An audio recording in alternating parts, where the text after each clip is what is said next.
Hey, want to know the secret to playing the diatonic scale all across the neck? Well, just like the pentatonic scales, it's going to start with combining the major and minor scales together. Let me show you what I mean. So if you've seen my previous videos, or you know how to play the pentatonic scale all across the neck, then you know about the relative major and minor scales. This means laying out the major and minor scales on the fretboard in such a way that they have all the same notes, creating one big scale shape that gives us a little bit more room to move around. And well, what we can do with pentatonic scales, we can do with diatonic scales. So we can take our layout from before and just add back in the notes to get our diatonic scales. And as always, we want to find places where we can switch up on our first finger, which we can do on just about every string except for the G string and the B string, although we could also switch up on our fourth finger on the B string. But for now, let's start by switching up on the high E string. This will allow us to go all the way through the minor scale, switch up to the major, and then go all the way back down, and maybe even switch back down on the low E string. So I'm going to start my minor scale down on the 3rd fret, just to give myself a little bit of room to move up.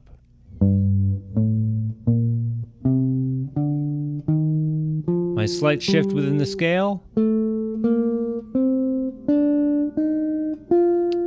and then here I'm going to bring my first finger up by 2 frets, and I'm in my major diatonic scale. I can go all the way down.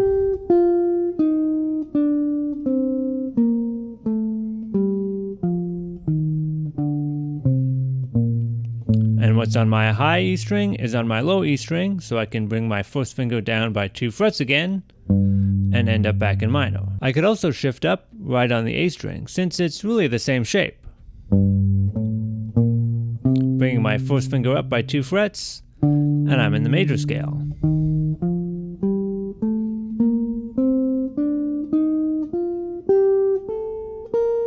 And I could go back down in the same place.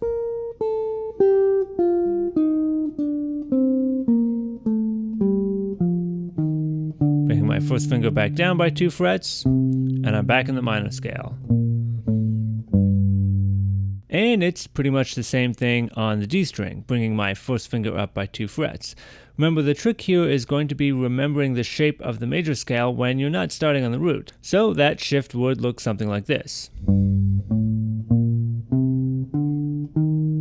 Bringing my first finger up by 2 frets, and I'm into the middle of the major scale.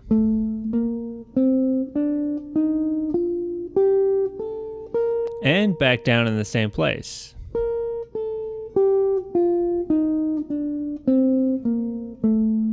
Back down by 2 frets, and I'm back in the minor scale. And last but not least, we can look at shifting up on the B string, which I would have to do on my 4th finger and would look something like this. My slight shift, shifting up by 2 frets on my 4th finger, and I'm into the major scale. And I could go back down in the same place, taking my 4th finger back down by 2 frets, and back into the minor scale.